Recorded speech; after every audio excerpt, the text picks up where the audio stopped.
Policy Center. I'm pleased to welcome you to this dialogue on the topic of judicial independence. Before we start, let me remind you that lunch will follow immediately after this. We're going to stop sharply at noon and go straight to lunch without a break. Judicial independence seems to be one of those concepts that virtually everyone favors, but to which different people assign very different meanings. The very phrase judicial independence invites the question, independence from what? But that question seems curiously neglected. Former Supreme Court Justice Sandra Day O'Connor has made defense of judicial independence a project of her post-judicial career. 2 years ago, in a Wall Street Journal op-ed entitled "The Threat to Judicial Independence," she declared that the breadth and intensity of rage currently being leveled at the judiciary may be unmatched in American history. In immediate support of this dramatic proposition, Justice O'Connor presented these assertions. These are all quotes. The ubiquitous activist judges who legislate from the bench have become central villains on today's domestic political landscape. Elected officials routinely score cheap points by railing against the elitist judges. Several Jeremiads are published every year warning of the dangers of judicial supremacy and judicial tyranny. And using judges as punching bags presents a grave threat to the independent judiciary. Now, to be sure, Justice O'Connor assured her readers that an independent judiciary does not mean that it somehow can properly criticize judicial decisions, and that what matters is, quote, making sure that criticism does not cross over into intimidation. But her ability to distinguish between criticism and intimidation is highly suspect, and she evidently finds intimidating such phrases as activist judges, legislate from the bench, and judicial supremacy. In the interest of full disclosure, I'll volunteer that in my bench memos blog on National Review Online and in my other writings, I regularly engage in vigorous criticism of unsound judicial rulings and of judges who don't understand the proper limits of the judicial role. So I won't pretend to be neutral on Justice O'Connor's expansive conception of judicial independence.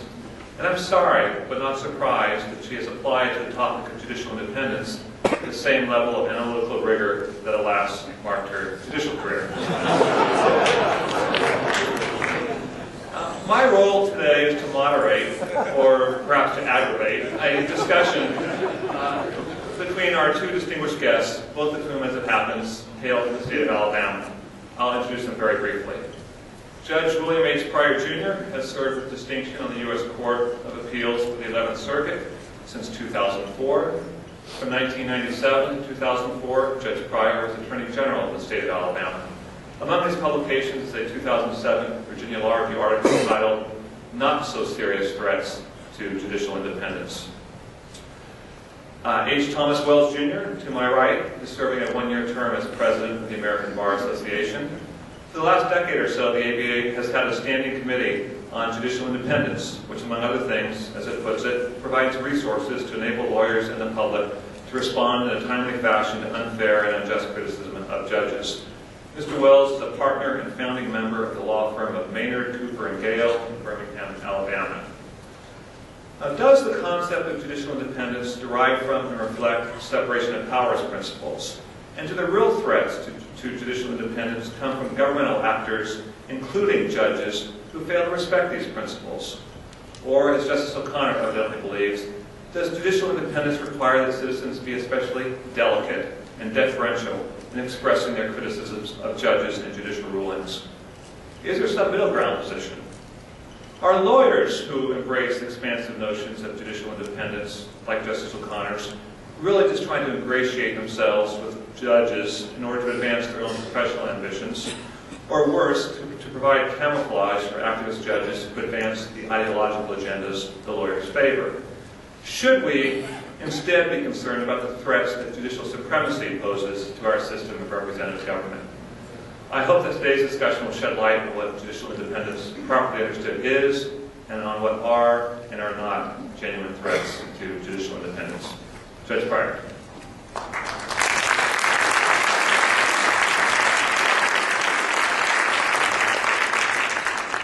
Good morning. Thank you, Ed, for that introduction. I think it's fitting that there are two speakers for this dialogue who hail from the great state of Alabama. After all, it is November, month of the great end of college football season. And the mighty Crimson Tide, all is right in the world, is ranked #1 and undefeated. Roll Tide. Talk of judicial independence is, as Ed mentioned, all the rage. In recent years, leaders of the bench and bar have derided what they describe as unprecedented assaults on the independence of the judiciary. The most prominent leader of this chorus has been, as Ed mentioned, a distinguished American and public servant, retired Associate Justice Sandra Day O'Connor. At a meeting of the American Law Institute, Justice O'Connor thanked the Institute for its defense of judicial independence, which she described as under the most serious attack in her lifetime. And as he read a moment ago in her op-ed in the Wall Street Journal, Justice O'Connor stated that the breadth and intensity of rage currently being leveled at the judiciary is perhaps unmatched in American history. But she has not been alone. Michael Greco, who was the president recently of the American Bar Association, addressed the House of Delegates and said, ironically, while American lawyers and the American Bar Association are helping to build independent judicial systems in emerging democracies around the world, our own courts are under unprecedented attack. Michael Traynor, in a letter to the membership of the American Law Institute, of which he served as president, wrote, "Judicial independence is especially important today because the judiciary and the rule of law are under relentless and severe attacks from various quarters." Now, Chief Justice Roberts even got into the act a couple of years ago as he urged Congress to provide judges an increase in salaries and described the current level of pay as a threat to judicial independence. Now, I respectfully disagree with the conventional wisdom of the bench and bar. I submit that the independence of the judiciary today is as secure as ever. The current criticisms of the judiciary are relatively mild and, on balance, a benefit to the judiciary. Now, I will say I'm sympathetic to a call for an increase in pay.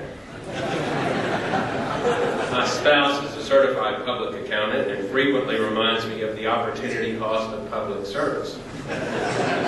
But to say that our current level of pay is a threat to our independence, I think, is an exaggeration.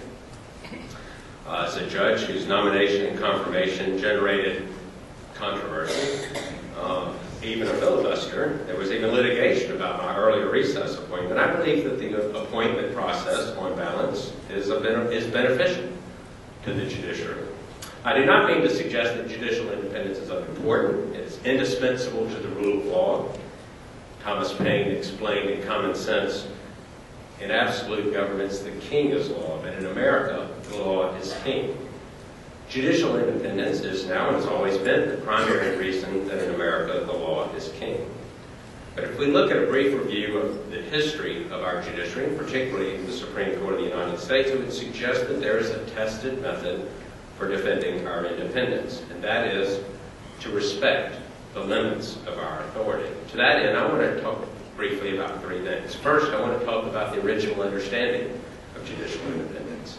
Second, I want to address three moments in American history when the independence of the judiciary was challenged and the lesson to be learned from that history. And then I want to explain briefly why I think the contemporary challenges to the judiciary are not serious threats to independence. Americans recognized the need for judicial independence from the beginning of our nation. Two of the grievances against King George listed in the Declaration of Independence involved the absence of judicial independence in colonial America. The Declaration charged that the king had obstructed the administration of justice by refusing his assent to laws for establishing the judiciary powers, and it made judges dependent on his will alone, both for the tenure of their officers and the amount of payment of their salaries.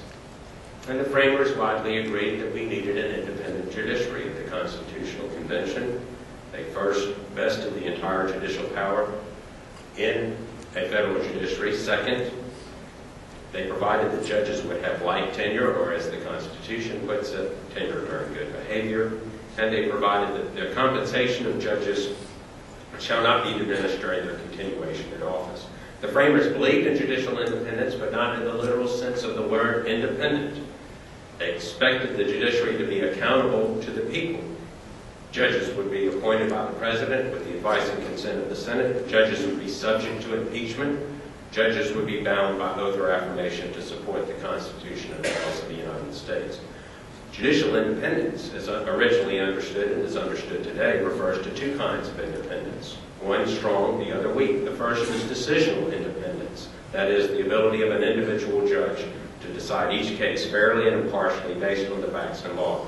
The second is institutional independence. That is, the ability of the judiciary as a separate branch to protect its institutional integrity. The structure of the Constitution provides strong protections for the decisional independence of the judiciary, but weak protections for its institutional independence. We have what scholars have described as independent judges and a dependent judiciary. This design was explained during the ratification debates by the most eloquent defender of judicial independence, the original Wall Street lawyer, Alexander Hamilton. In Federalist 78, he explicated the tie between strong decisional independence and judicial review. He described life tenure as the foremost guarantee of decisional independence and protection from cuts in pay as a close second. When the Anti-Federalists charged that the judiciary would be too independent, Hamilton responded that the judiciary would be institutionally weak, the least dangerous branch, because it has no influence over either the sword or the purse, no direction either in the strength or of the wealth of society. But what about Federalist 81, where Hamilton responded about the ultimate check of judicial abuse? He also wrote that Americans could rest assured that the judiciary would not abuse its power because Congress retained the check of impeachment. Now, after this auspicious beginning, there have been at least 3 periods of serious challenges to the independence of the judiciary.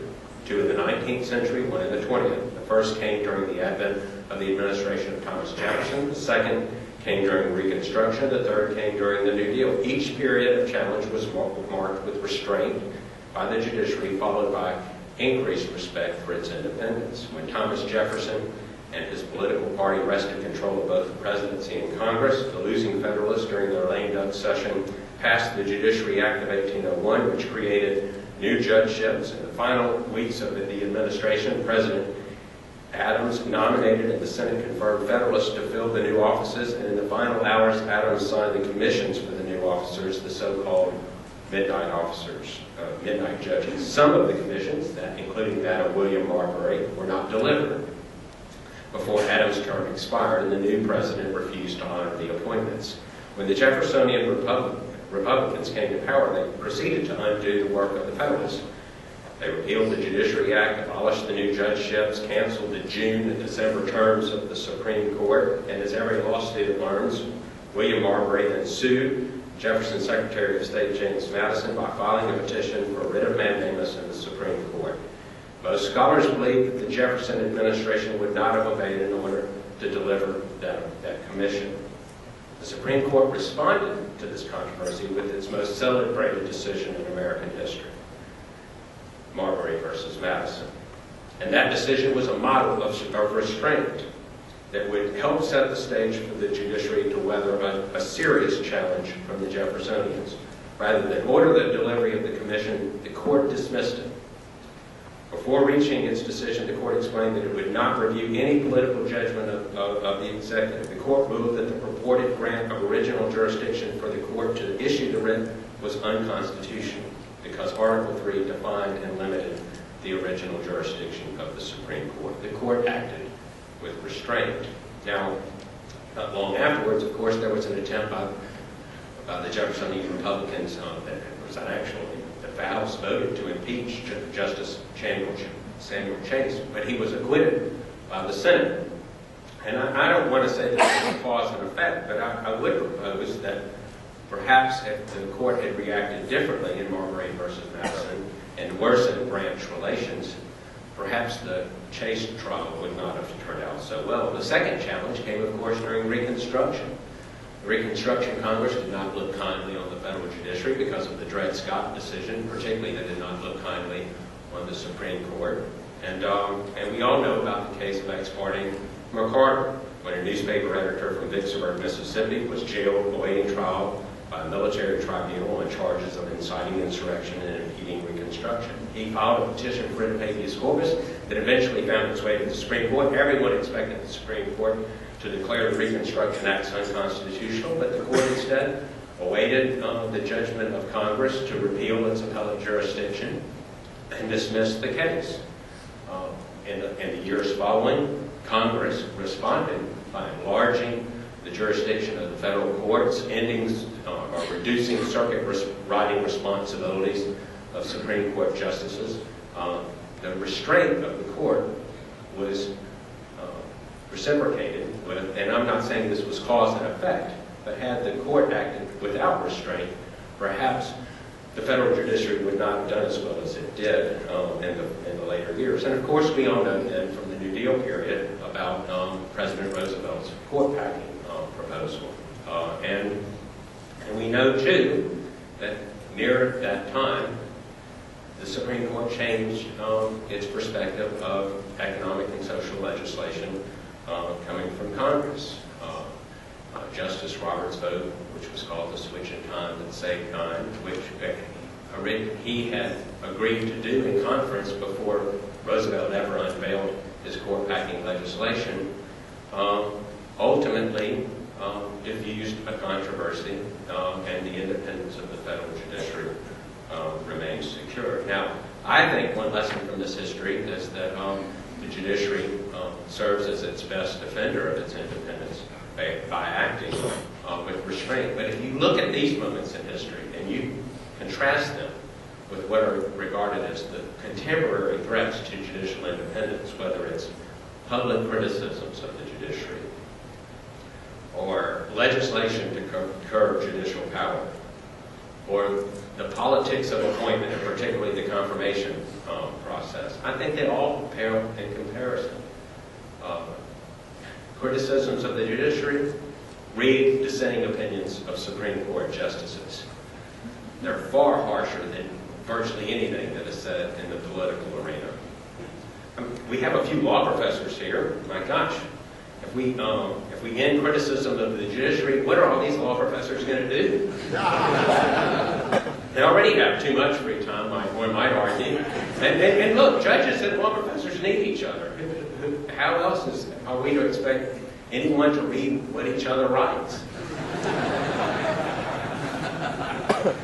What about legislation to curb the judiciary?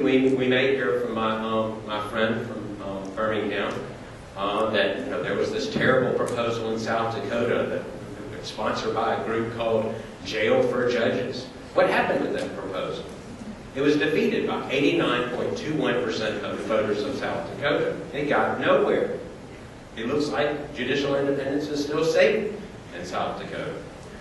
And then there's the confirmation process. Yes, it's gotten heated, it's gotten political. There's no question about that.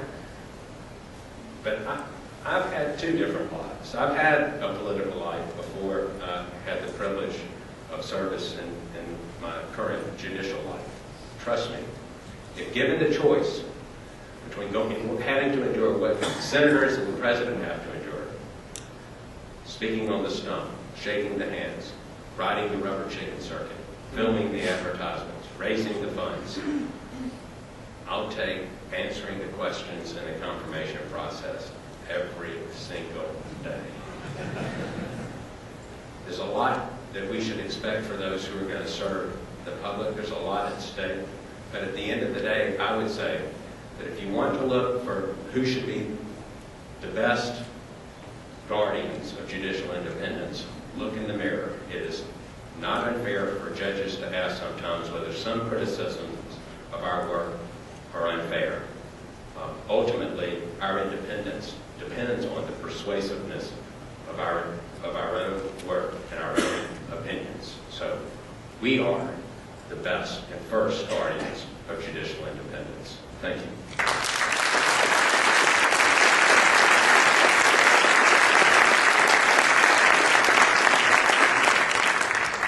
Thank you, Judge Pryor, as well. Thank you. First, let me begin with two very clear areas that my friend Bill Pryor and I agree on. Number one, it's always good to have a conversation with someone else who doesn't have an accent.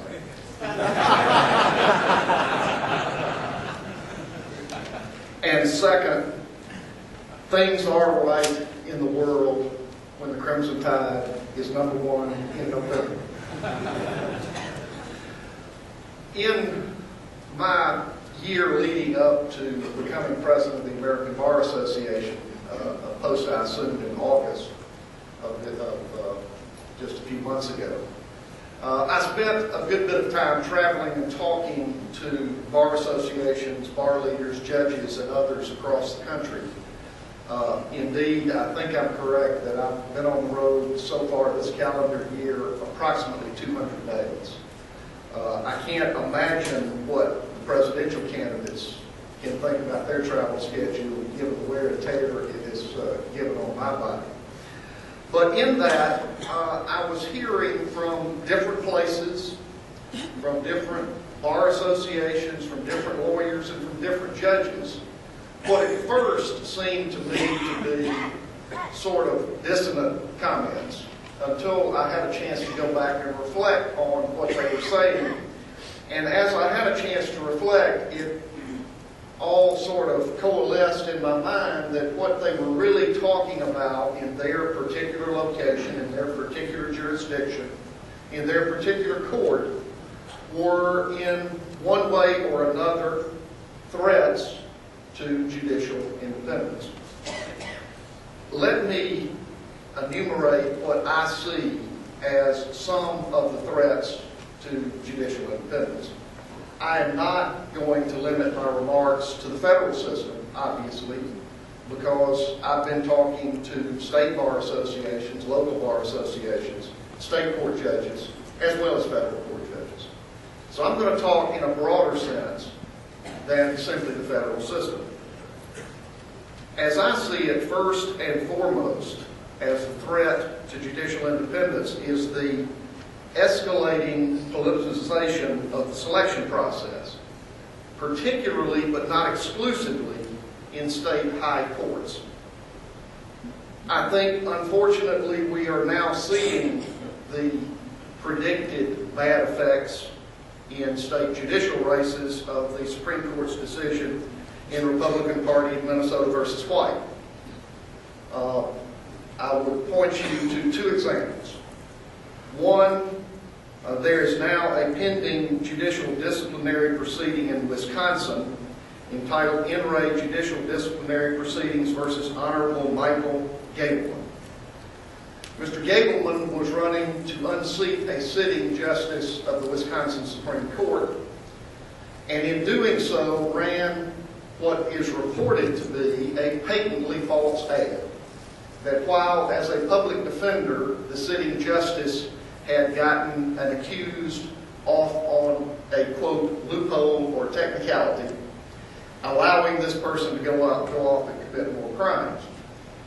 Mr. Gableman, as you can tell by the style, since he is now the Honorable Michael Gableman, despite the fact that he ran a reportedly patently false ad, is now the subject of judicial disciplinary proceedings to which he is responding, guess what? Republican Party of Minnesota versus White. I have the First Amendment right to say and do almost anything in a judicial election. Let me give you a second example. This is from my own home state of Alabama. We had a rather nasty race for the open seat of Justice Harold C., who was on our panel yesterday, where we had two candidates who, between the two of them, spent $3.8 million. I'm glad Justice C. Realizes now his seat was worth so much. But in addition to the $3.8 million that the candidates spent, there was an interest group in Virginia that was running what are called push polls. They spent over $1 million in advertising. But in addition, they were doing these push polls. And in doing the push polls, they were making false statements about supposed rankings of the candidates by the Alabama State Bar. These were patently false, to the point that the president of the Alabama State Bar, Mark White, has referred the matter to the state attorney general for investigation of these false arrests. I submit to you that the costly and unseemly elections that we are seeing causes a perception, at least in the public, of influence of contributions on decisions. And I see that as a direct threat to the decisional independence of our judiciary. We've also talked a bit about the Caperton versus Massey Coal Company case that was, I believe, discussed a bit yesterday. For those of you who weren't here, this is a case where the Supreme Court just granted certiorari in a situation where a coal company sued the president of another coal company in West Virginia. I believe, as I recall, it was a tortious interference with business relations case and received a multi-million-dollar verdict. In the interim, the judgment debtor donated $3 million to the campaign of a lawyer who was running for the West Virginia Supreme Court, who got elected, who then heard the case and decided not to recuse himself and cast the deciding vote, the one-vote majority, to reverse the judgment against the multi-million-dollar judgment against the judgment debtor. I submit to you again, this is a situation, and I'm familiar with the facts of this case because the American Bar Association, in part at the request of Ted Olson, who was representing the appellant in that case, filed a amicus brief at the petition for certiorari stage, something that we rarely do. But we perceive this to be enough of a judicial independence issue, and the request actually came up through our Standing Committee on Judicial Independence, that we decided to file at the petition stage. Now that the petition has been granted, we will of course be filing at the merit stage. Is the sort of common sense that this perception that contributions might influence decisions borne out when you actually poll people? I suggest to you that it does. The polls in the past several years have shown that while 78% of the people believe that courts should be free of political and public pressure, still 72% of the people polled are concerned that money contributions compromise judicial impartiality. 76% believes that the money contributed in judicial elections influences decisions in judicial elections, and a surprising over half of those responding believed that elected courts were, quote, controlled by special interests.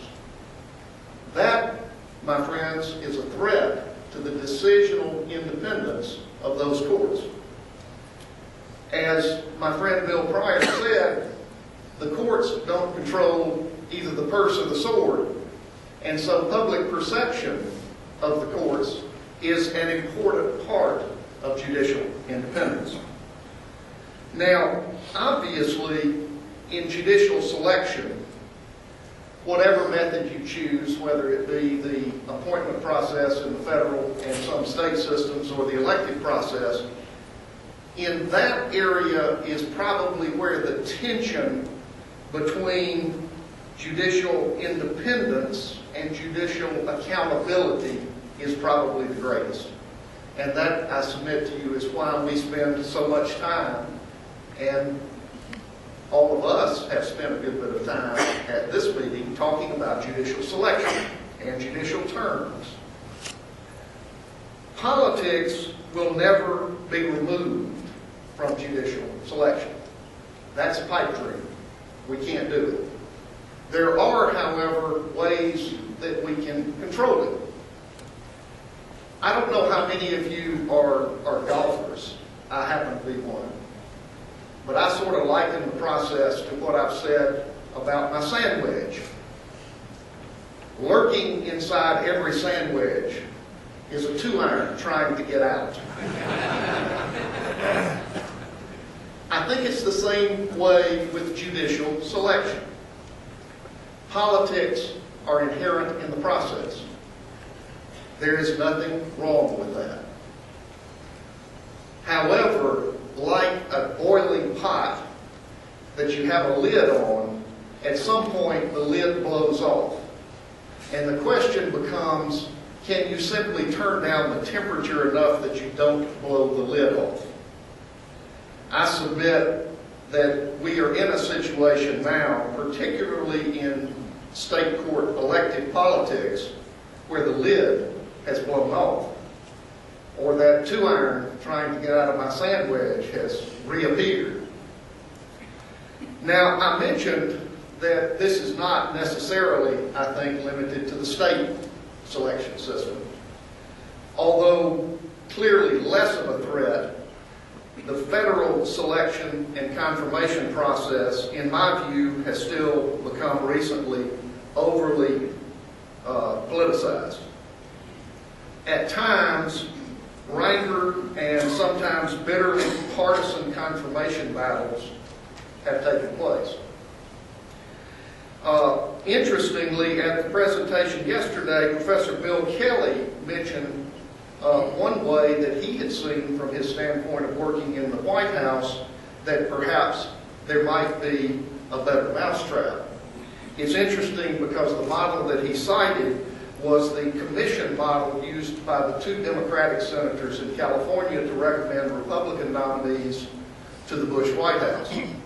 Indeed, that is exactly the model that the American Bar Association proposes and adopted at our meeting in New York in August.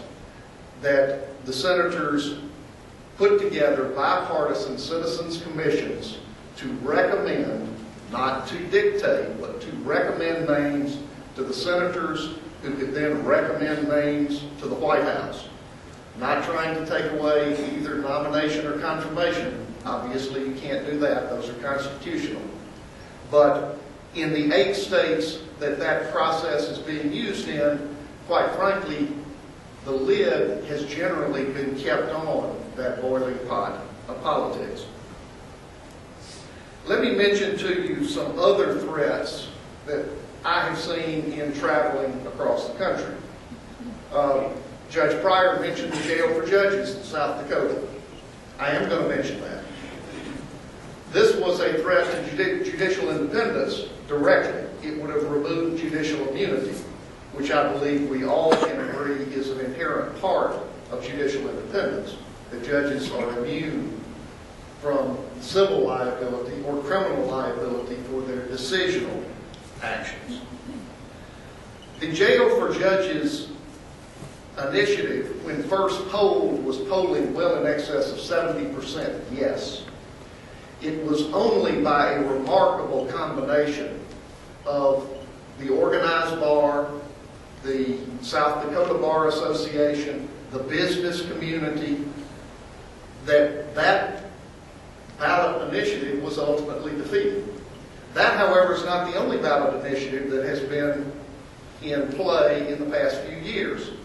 There have been one ballot initiative and one attempt to put a ballot initiative on the ballot in Colorado. This was another out-of-state funded ballot initiative that would have so severely term-limited Colorado judges that they could never vest in the state retirement system. It was narrowly defeated the first time it came up, and then last year I was meeting with the Colorado Bar, and they were quite afraid that it was going to come up again. In fact, the petitions were being circulated.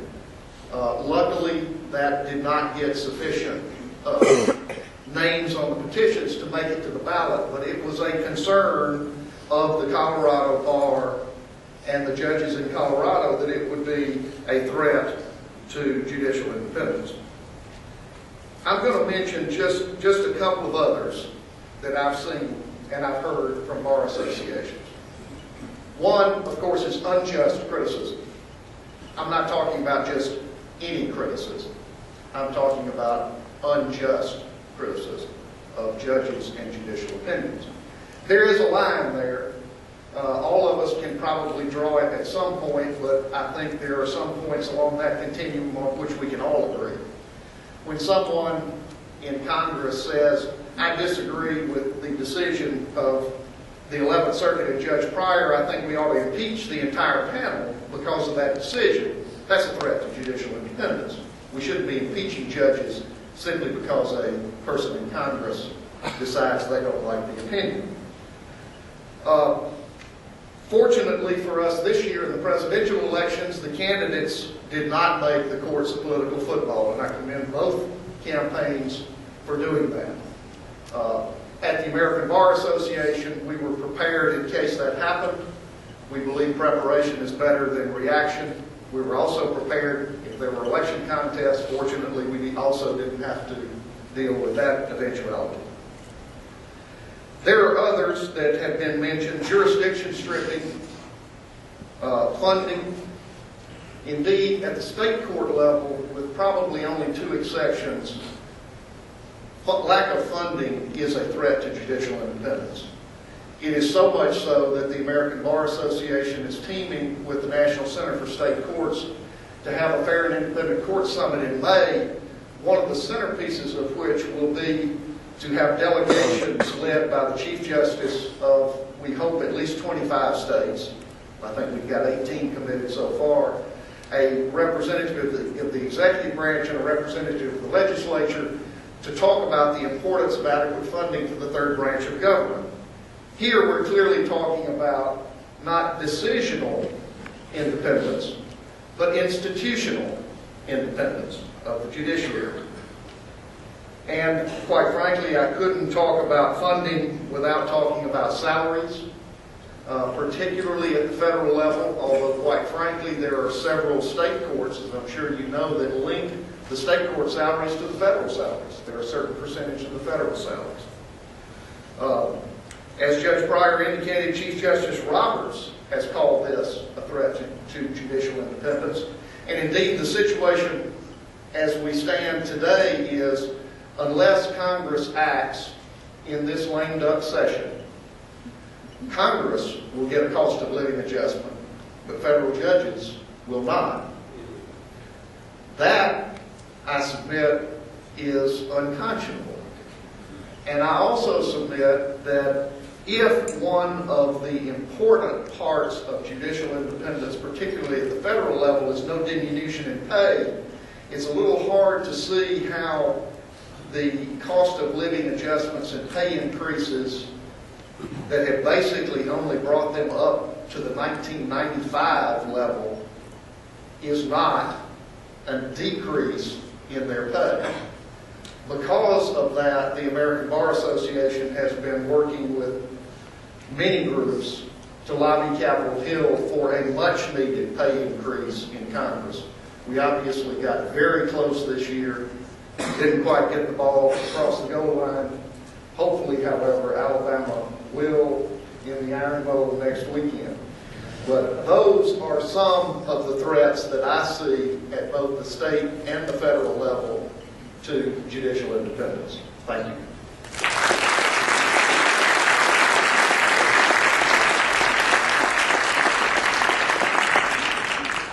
Judge Pryor, do you have any comments in response? Well, there was a lot there.